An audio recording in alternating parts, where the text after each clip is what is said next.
Okay. Well, hey guys and girls, welcome to Pokemon Violet.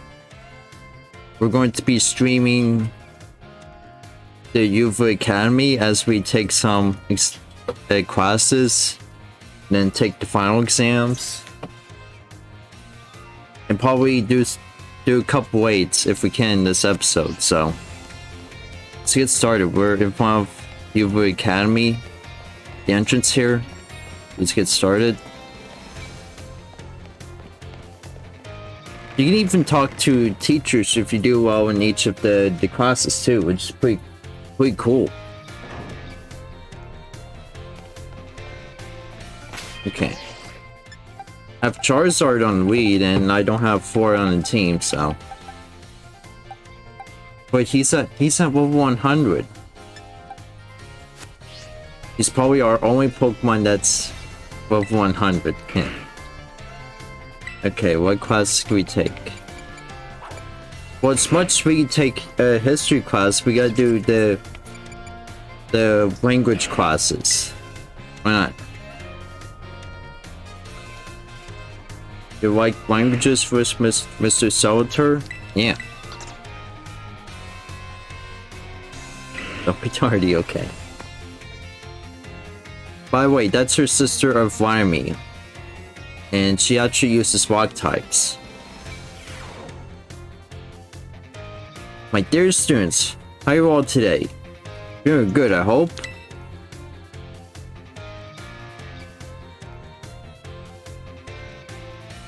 My name is Solitaire.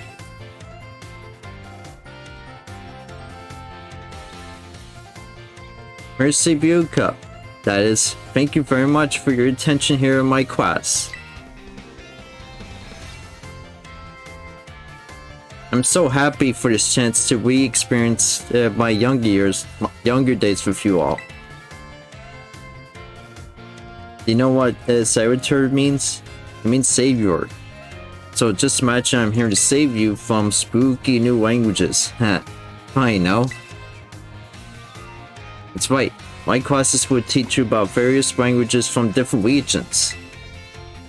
You may say good morning or hello as a greeting, but people elsewhere may say bonjour or what? So,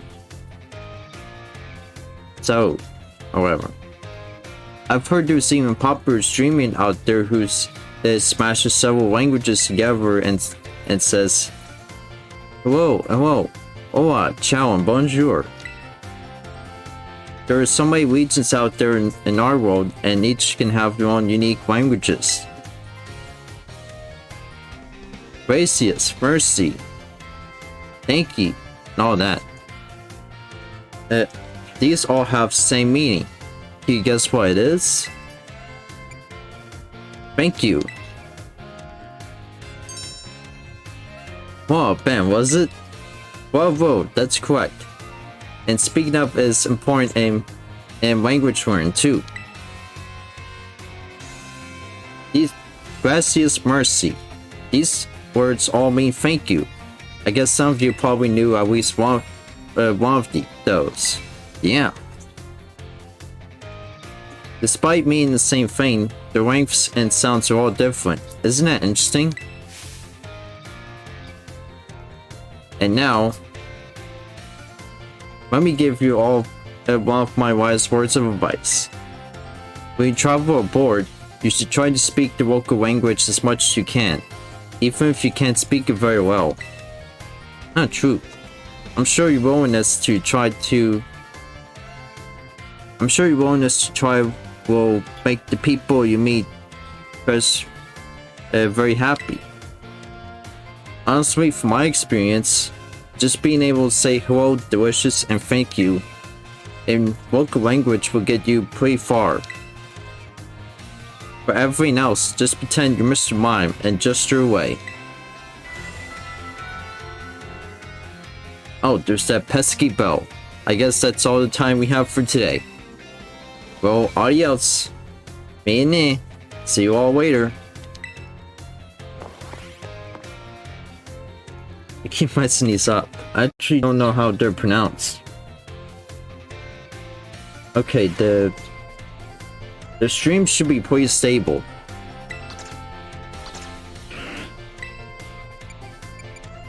Alright. It's like so many we gotta do. It's pretty crazy, huh? Alright.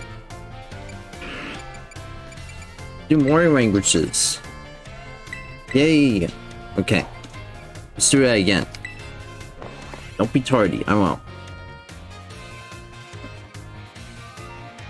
We gotta bring up the Uva Academy on Cerebi here.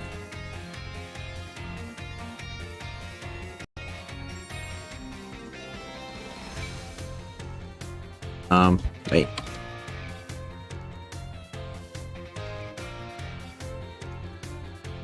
Nope, that's not it.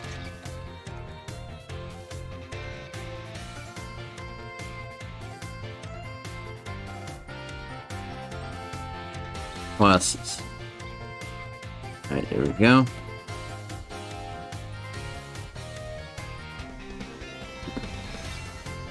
My dear friends, how are you all today? Doing absolutely fantastic, I hope. It's time for Salvatore's language lesson. Are you ready, everyone? You can answer yes with ooh. That's right. I'll answer that. Super. In our last class, I believe I taught you all how to say thank you in our languages, right? Today's class, we will learn about a certain word sure to make people happy with when you use it in your travels abroad. What word, you ask? Well, you have to guess. Can you tell me what these words mean? Delicious. Ah, correct. Super. I knew I could count on you, Ben. All of these words mean delicious. Using the local word for delicious at markets or restaurants sure to make a big smile. That is from whoever you're talking to. It'll make communication go smoothly, I guarantee it. People love when someone says the cuisine of their homeland is delicious. You wouldn't be happy to receive such a compliment. And now, let me give you all one of my words of advice. The first step to smooth communication is to compliment the person you're talking to. After all, it's not very likely that a compliment would put someone in a bad mood. True, this doesn't only apply to people in other regions either. It's the same for you all of you too. You can put this tip to use with your classmates. How about you all try complimenting each other after class? I bet it will make the ambience plus a more friendly atmosphere, yeah. That's all for today. See you all. Next lesson, that is. It's my adios.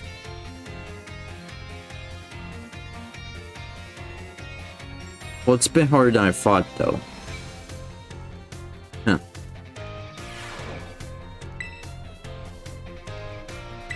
Alright. Alright, well, next one is the biology class. Let's take that. Mr. Jack, yeah. We should be able to ace these easily because we already played through the entire game. So we might mess up on some of these. Hello. I hope everyone's ready to learn some new things today. Did you all try using the CR button to let your Pokemon out as I taught you in our last class? Walking around with your Pokemon lets you see how unique and cute they are.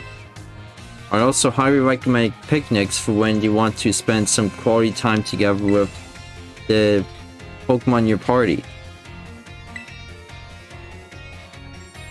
It's funny hearing it by English speakers, yeah. Oh yes. You can get them all around the table, make sandwiches, and play. It's really a lot of fun. If you want to learn about making food, Mr. Tagu's class is the best place to go. Now sometimes while you're enjoying a picnic with your Pokemon, you might find something very, very important in the basket next to your table. This very important something is what Pokemon born from. Let's all say it together. Eggs! Dude, you all got it right. The very important something I'm talking about is a Pokemon egg. It's not clear where these eggs come from, but they're probably placed in the basket rather than swiftly by the Pokemon at the picnic. Walking around with an egg will help warm it, which allows it to hatch. Eggs won't warm up by sitting in boxes though. You need to have them in your party. And here's one more super important thing I'd like you to remember about eggs. Pokemon trust us with their eggs because they believe in us. So I would sure be happy to see how you all being responsible parents for your little Pokemon eggs. And there's that bell again. My most important point came right as the bell rang. Well, see you all next time, I guess. Okay. No, actually, let's try completing the biology class first, and then the language too, or well, math too. But yeah. So yeah, let's complete the biology class with Mr. Jack first. Wait, did Gengar just stick his tongue out? That's not very nice from him.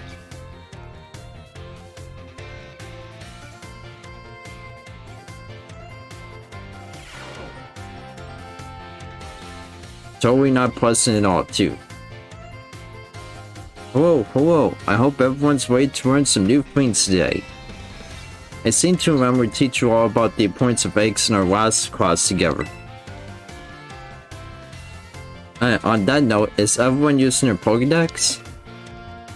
It registers Pokemon born from eggs as well as those accounted via other methods, so don't you worry about that. And just so you know, I'm the one who developed the Pokédex app. It was way before I started teaching here at the Academy though. Back then, I was a researcher. In fact, Director Quxaly wasn't working in education at the time either. He was researching alongside me at the same facility. We got to research Pokemon together day in, day out. Those sure were fun times. I got yelled at all the time though. Wait a second. How did I get onto this? Pretty sure it's talking about the Pokédex. Anyway, today I'd like to teach you about catching Pokemon.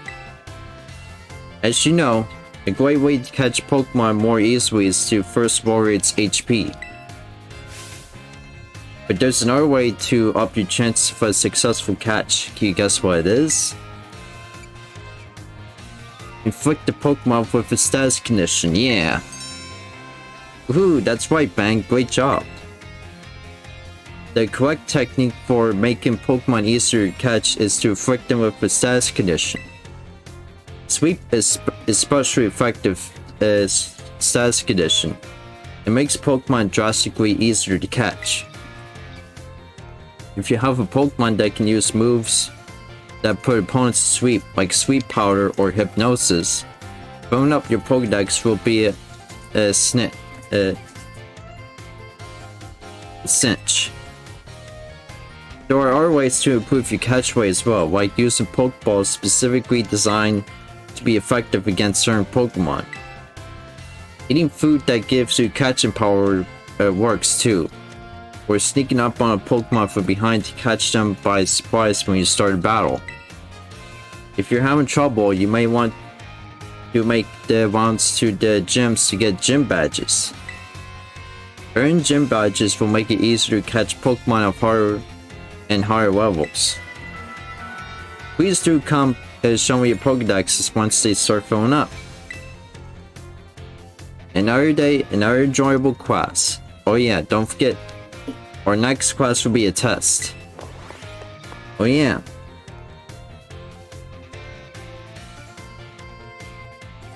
We got another test. That means we gotta do it.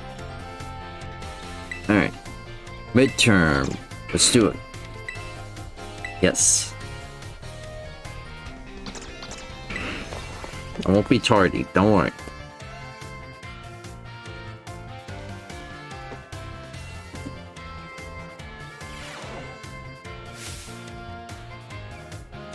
Hello everyone. Today is our midterm exam. It sure feels good to fill in all of those empty spaces on the answer sheet, doesn't it?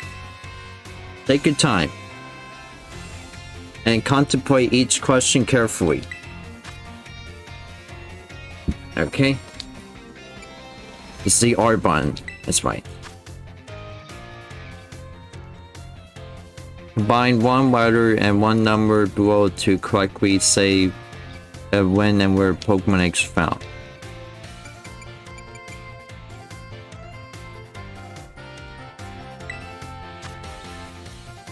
And picnics, wait. Oh wait, can't go back? Uh-oh.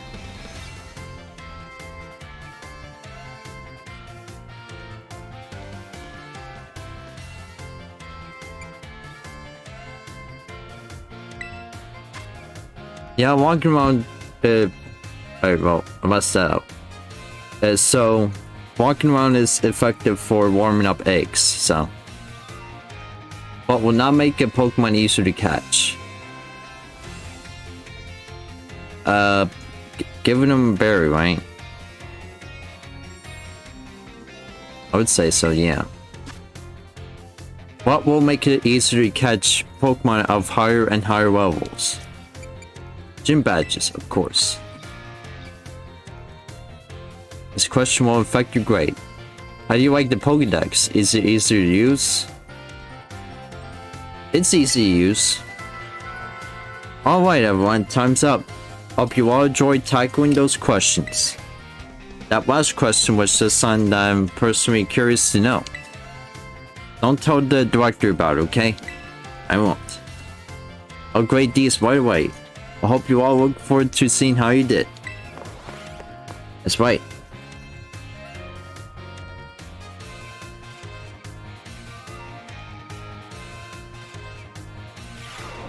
Alright, so how we do on the test? It feels great to get a test out of the way, doesn't it? Let's take a look at your results. You must get 3 questions correct to pass the midterm exams, and 4 questions correct to pass the final exams. Okay, let's see how he did. 4 out of 5 questions correctly. That's a passing score, congratulations. Alright. Mr. Jack asked us to give this reward to anyone who's passed the exam. Any students, okay. Sweet, 5 small candies, great. Okay. Okay, more biology classes, let's do it. Yeah. Don't be tardy, I won't.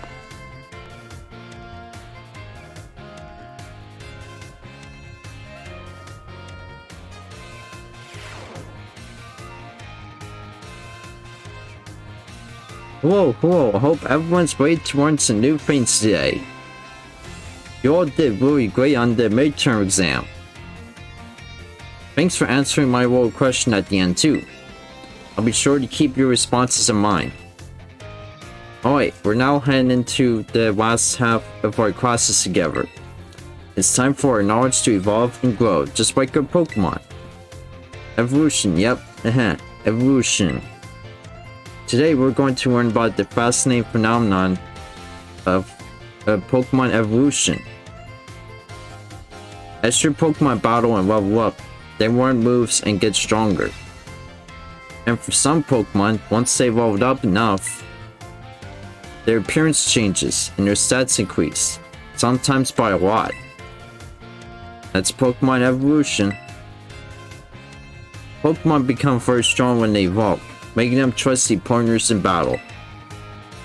But some people prefer to keep their Pokemon in their adorable pre-evolved states. To do this, you just need to remember a certain button when your Pokemon begins to evolve. Say it with me if you already know. To cancel the evolution, press the B button. That's right. That's right, everyone. B for best answer. The button you want when you need to stop a Pokemon from evolving is the B button. If you press this button soon after Pokemon begins to evolve, you can stop it from changing. You can also let the Pokemon hold an item known as the Everstone to keep it from evolving. And keep in mind that the requirements for evolution differ from Pokemon to Pokemon. Some may evolve by having a certain item, such as a Firestone or Thunderstone used on them. Others may have to learn a specific move or defeat a specific Pokemon in battle to evolve. The way Primeape evolves into an Nidoape is especially strange. Yeah. You see, there's a certain move that... Uh-oh. Oops, sorry. Looks like we're out of time. I guess we'll have to end the class there today. Thank you all for your attention. Okay. Well, I mean, that's obvious.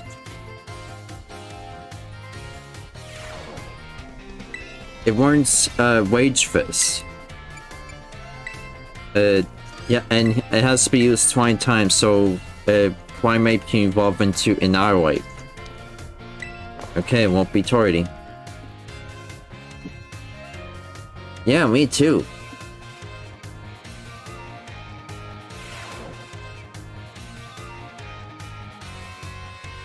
Hello. I hope everyone's ready to learn some new things today. Before we get going, do you all remember the final question from our midterm exam? Well, Director Quxaly found out about it somehow and I got yelled at. Whoops. Apparently he could tell I was hindsight just by looking at me. He must have noticed all the color flushed right out of my face, haha. Speaking of color, today I'd like to teach all about the colors as they pertain to Pokemon. Some Pokemon have slightly different coloration or pattern on their bodies based on their gender or individual differences. In very rare cases, a Pokemon may have wildly different coloration compared to ours of the same species. We call these specimens shiny Pokemon. Ooh, wow. They even acknowledge it too. It is quite rare to cross paths with one. Does anyone here know what the likelihood of finding a shiny Pokemon is? 1 in 4,000. Wow, that's right. You may have the makings of a Pokemon professor, Ben. Shiny Pokemon appear at a rate of 1 in 4,000. Isn't that amazing? The probability of encountering one in the wild is the same as hatching one from an egg, too. Eggs from a pair of Pokemon raised around different languages are a special case. There is a higher than average chance that a shiny Pokemon will hatch from these eggs. Yeah, that's called the Musara method. But we haven't been able to figure out why that is just yet. I've also heard rumors of a charm that increases your likelihood of finding shiny Pokemon when you have it in your bag. Can you believe that? This claim can't be scientifically verified, but it sure would be fun if it were true. That's the charm you just gave me too. Oops, there's the bell. that's all for today. Thank you for your attention. Oh man.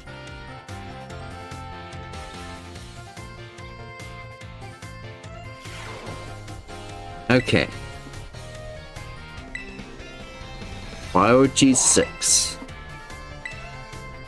You like biology with Mr. Jack? Yes. Class begins soon, alright. Maybe that's why there wasn't tutorials mid-game, yeah. Wait, we had one with Neoma helping us how to catch Pokemon and stuff. Hello. I hope everyone's ready to learn some new things today. Next time we meet, then we'll have our final exam. That means today is our last actual class. And the topic for this last class will be Pokemon forms. You can just think of forms as the shapes or appearances that Pokemon have. There's also a phenomenon called form change, where a Pokemon's appearance changes under certain conditions. Cyclosurf, for example, which we regularly ride on as transportation here in Paldea, has 3 forms. First is its basic form, where it walks on 4 legs. Second is its battle form, where it stands on its hind legs to engage in battle. Finally, there's its wide form, where it inflates its float sack and its tail so we can ride on its back. Though we can use something you're all carrying with you now as an even better example. Yep, I'm talking about your phones. Some smartphones are inhabited by certain Pokemon. Does anyone know the Pokemon I'm referring to? Rotom. You're a regular expert on Pokemon and technology, aren't you, Ben? The Pokemon inside your smartphone is Rotom, and it does all sorts of things to help you out. A Rotom inside a Rotom phone is special, so it doesn't try to enter our electronics. An ordinary Rotom, however, can change form by entering washing machines, microwave ovens, and other electronic appliances. Rotom is a bit of an exception though. Many Pokemon that change form do so simply by holding an item or having one used on them. Oricorio, for example, has 4 different forms it can change between when given certain nectars. Pokemon may change type or learn different moves when they change form. Form changes are different from evolution in that the Pokemon can return to its original form. And unlike shiny Pokemon, which can't change their special coloration, the same individual Pokemon can go back and forth between its forms. There's a lot to dig into with this form change phenomenon, as you can see. We can all learn something from Pokemon here, don't you think? Bit of a stretch, but I'll be happy to see you all enjoy your time at the Academy to the fullest and change form into a new version of yourselves. Or something like that anyways. Oh, I almost forgot. Regional forms, which vary based on what region the Pokemon came from, don't change like other forms. During that... Huh? Oops, there's the bell. I guess I was scatterbrained Mr. Jack right up to the very end, huh? I had a great time teaching all of you. I hope you do your best on the final exam. I will. Oh, I'm sure we all will too. Okay. We will take the final exam for biology, yes. That's right. Don't be tardy, I won't.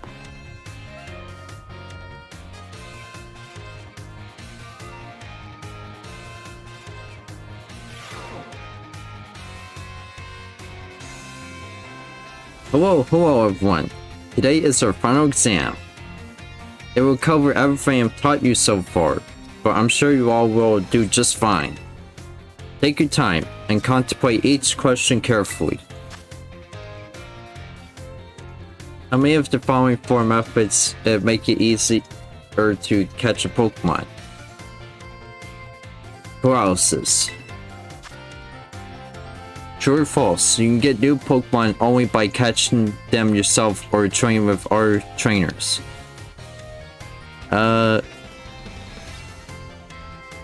Actually, no. If a Pokemon is holding Everstone, well, using an item that includes evolution such as Firestone will cause it to evolve. No, it won't. No. What is the probability of running into a shiny Pokemon? 1 in 4,000. True or false? The Pokemon known as Oricorio has 3 forms. No. This question will affect your grade. Do you have anything you'd like to say about my class? I'm still getting used to this teacher thing, but I sure had fun as your teacher. Thank you for being our teacher. That's what I'll say. Okay, time's up whether you like it or not. I hope everyone enjoyed tackling those questions. I snuck in a little bonus question there right at the end again. Shh, our little secret. Don't tell the director. I'll grade these right away. I hope you all look forward to seeing how you did. Okay.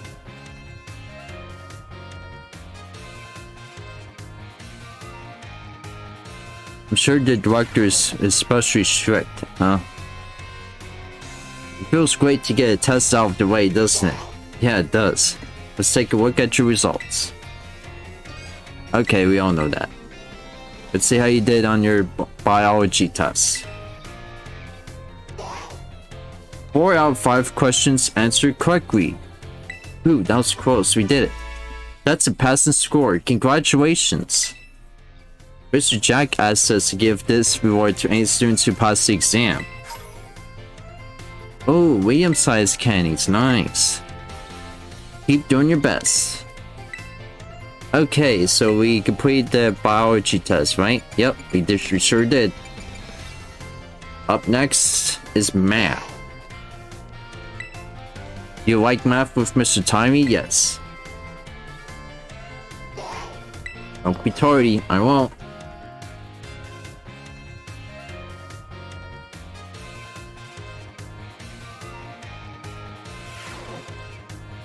Cool, everyone, let's have a fun class today. Tell me, do you all enjoy shopping? Buying tasty bread or choosing new clothes? Even just window shopping is so much fun. In today's class, I would like to use shopping, one of my favorite hobbies, mind you, to teach you all about math. I'm sure everyone here has visited a Pokemon at least once. They sell all sorts of Pokemon items. Pokeballs are one of the many useful items you can find there. They cost 200 Pokédollars each.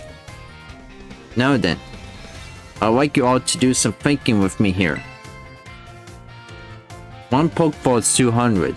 If you had $2,000 and bought as many Pokeballs as you could afford, how many would you receive? Oh gee, this one's hard. 10?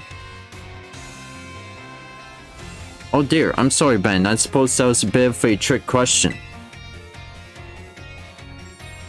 With 2,000, you can afford to purchase a maximum of Pokeballs. Oh, I should have picked 11, because you get a Premier Ball of that too. However, if you purchase 10 or more of any type of Pokeball, you will receive 1 Premier Ball, a special white ball, as a bonus. So the correct answer is in fact 11. I'm sure it is nice to get a little bonus like that on a shopping trip, isn't it? Oh, class already. I suppose that's all for now. What a shame. I'm looking forward to seeing you all in the next class. I hope you look forward to it too. Alright.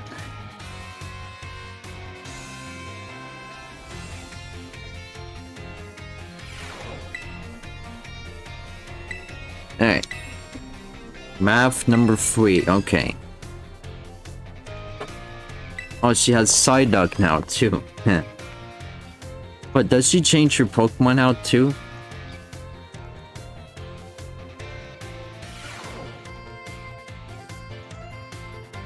Hello everyone, let's have a fun class together for today. Tell me, do you all enjoy the fortune telling, horoscopes, and like? No. I think it feels great to read your horoscopes and see that it says good luck is coming your way. So today, I'd like to teach you all math while focusing on the topic of luck. Perhaps you've seen the following phrase crop up during Pokemon battles before. A critical hit. When a Pokemon's attack lands as a critical hit, the damage it deals is increased by half. In other words, it does 1.5 times as much damage as it would normally would. It's truly luck that determines whether your Pokemon lands a critical hit, or has one landed on it. This can cause a great upset in battle. Does anyone know what percentage a chance a Pokemon has of landing a critical hit?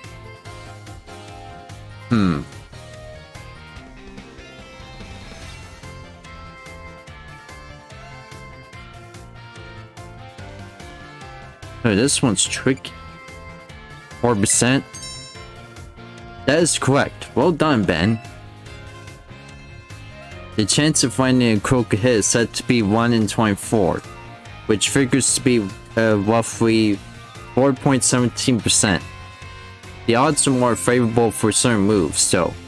Why moves such as Stone Edge and Shadow Claw have about a 12% chance.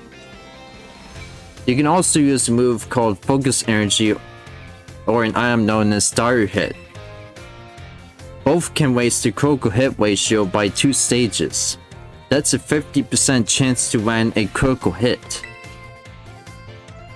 It feels great to land a critical hit, but perhaps not so great to be struck by one.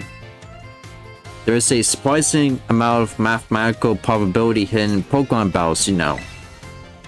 If you're able to do the calculations that'll swing luck in your favor, that'll open the door for more strategic choices for you during battle. Oh, there's that bell again. Oh my, is it the bell again? I suppose that's all for now. What a shame. Next class will be our fun midterm exam. Hope you all be looking forward to it. Okay. Oh, I'm sure we all will.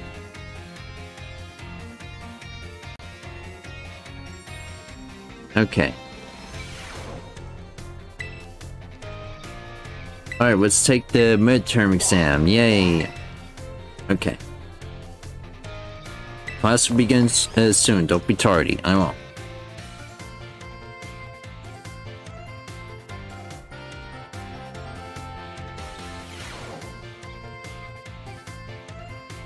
Alright everyone, it's time to begin our midterm exam.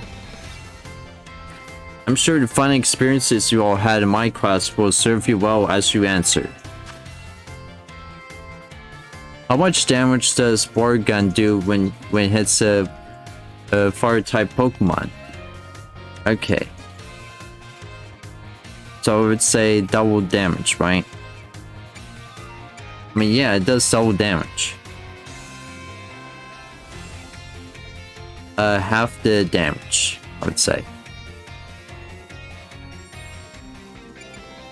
Alright, let's answer 11 this time.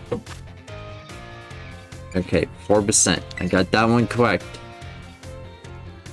How much damage does a move deal when it lands a critical hit? 1.5 times as much, I would say. Alright everyone, time is up. Put your hands on your laps now. You were all concentrating so hard, and can't wait to see how you did. You go and ask for your scores at the front desk and then take a nice break. Alright.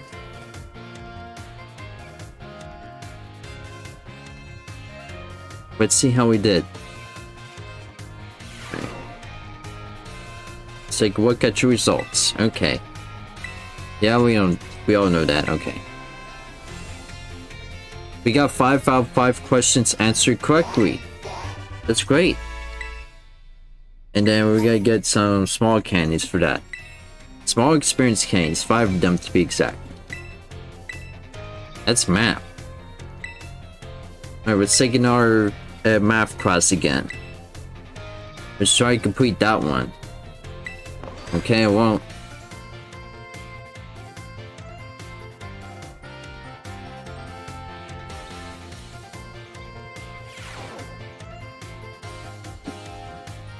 Hello everyone, well done on the midterm exam. Some of you earned perfect scores and others seem to have a bit of trouble, but I can tell that you all tried your best. I am quite pleased to say that every last one of you passed. I can only assume that this means you all have come to love numbers. Stay sharp and try your best for the rest of my classes too. Speaking of staying sharp, do you know how that word applies to Pokemon battles? That's right, it has to do with stat boosts. A Pokemon stats can raise and fall throughout the course of battle, correct? For example, if a Pokemon uses the move Work Up, its attack and special attack stats raise by 1 stage each. And as you may know, each time a Pokemon's attack or special attack raises 1 stage, moves affected by that stat will deal 50% more damage. If that same Pokemon from our previous example were to use Work Up again, both its attack and special attack will have risen by 2 stages total. This results in a 100% increase to damage dealt, making its moves twice as strong. Sword Stance on the other hand, boosts attack by 2 stages at once, allowing the Pokemon to deal double damage after just a single use. Using Sword Stance twice would boost the Pokemon's attack stat by 4 stages. How much more damage then would this Pokemon deal? Say quadruple damage. Yes. Just because it boosts the Pokemon stat by 4 stages doesn't mean the damage is quadruple. Each stage that Pokemon's attack or special attack stat is raised increases its damage by 50%. So being raised 4 stages will result in 4 times 50% or 20% the 100% increase. The base damage of a move is 100%, so adding 200% to that gives us 300%. In other words, the next move the Pokemon uses will deal triple damage. Type matchups, critical hit damage, and other factors all play into these calculations as well. So even a small boost must be taken seriously. By the way, if a stat simply rose, that means it has gone up by 1 stage. If it rose sharply, that's 2 stages. And if it rose drastically, that's 3 stages. Just so you know, the X attack and X special attack items, which can only be used in battle, can be used to sharply boost those respective stats. Oh my, is that the bow? I suppose that's all for now. What a shame. Today's lesson was a bit difficult, so be sure to review what you learned in order to stay sharp. I'll see you all next time, or next class. This woman must be such a nerd of competitive. I would say she is too. She even knows more than I do. I bet other people too. You like math with Miss Timey? Yeah. Okay, well, okay. So 2 more classes, and then we do the final exam too, and then we get to finish off the history class too. Let's have a fun class today. You should make sure to review last class material in order to stay sharp. I know it was a little difficult with all that talk of multiplication, percentages, and the like. But today we'll be talking about percentages again to learn about the probability. That may sound like we're going to have another difficult class, but did you know that all of you already deal with probability on a regular basis? Pokemon moves generally have a property called accuracy, which determines the probability that they will hit. The accuracy of tackle is 100%. So if you were to use tackle 100 times, you could expect it to hit all 100 times. The move Hypnosis, which puts opponents to sleep, has an accuracy of 60 or 60%. That means you could expect it to hit 60 times, 60 and 100 uses. To put that another way, of 100 uses, you could expect it to miss 40 times. Many of the true powerful moves often tend to have lower accuracy. So when you're deciding whether to go slow or steady with moves that are sure to hit, or hard and fast with stronger but less accurate moves, you're always studying probability. Let me see, perhaps Surf and Hydro Pump would be good examples for this discussion. Surf has a power of 90, its accuracy is 100, meaning you can expect it to hit every time. Hydro Pump's accuracy is 80, but when you use it, its power is 110. Hello, new here, looking for a good Pokemon community to hang out at. Or you got the right place. So between Surf and Hydro Pump, which move would you want to use yourselves?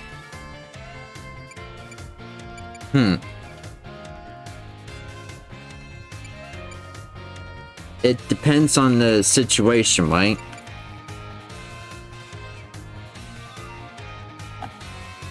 Oh, she's giving us the harder answers.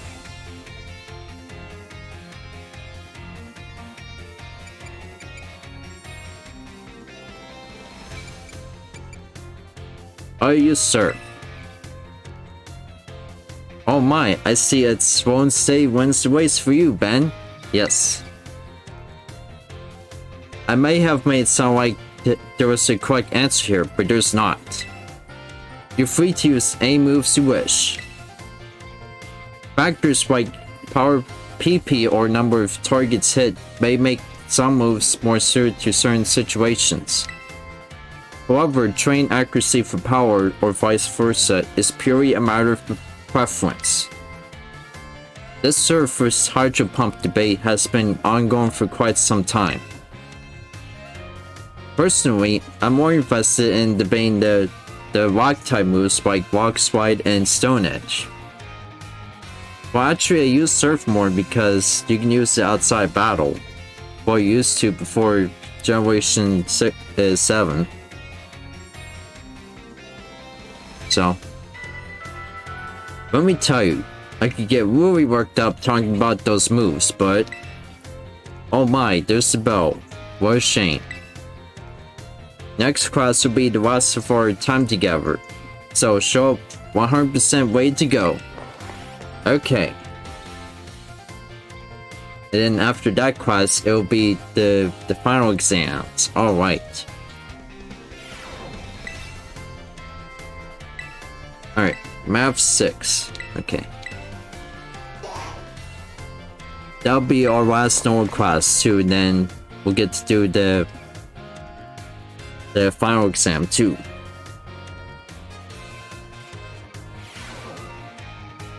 Hello everyone, I hope we can have fun once again today for our last class together. Last time we learned about probability, using move accuracy as an example. Probability is quite an interesting subject. Did you know that in a class of 40 students, there's a 9% chance that the two of them will have the same birthday? That is true even despite the fact that you are over 300 days each year. Isn't that remarkable? But let's move on to today's topic before we get swept along with probability again. I've been teaching you all how to calculate damage in this class using examples like type matchups, critical hits, stat boosts, and the like. All of these variables are multiplied together to calculate damage dealt to an opponent. However, did you know that there is an even simpler way to increase the damage of your Pokemon's moves? All you have to do is have your Pokemon use a move it shares a type with. Yeah. So if a rock type Pokemon uses the rock type move Stone Edge, the move's base power of 100 is multiplied by 1.5 to become 150. Ground and rock may seem like similar types, but if a ground type Pokemon uses a Stone Edge, the move's power will remain 100. Super effective moves and critical hits also add multipliers onto this numerical increase. So it most certainly must not be taken lightly. Let me ask you a question and see if you understand what I'm talking about here. Say if you have a move with power 100. If a Pokemon that shares a type with this move uses it and hits an opponent that is weak to that type, what happens to that move's power?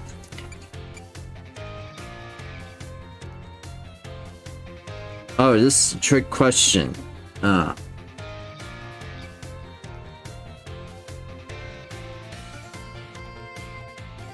Oh man. So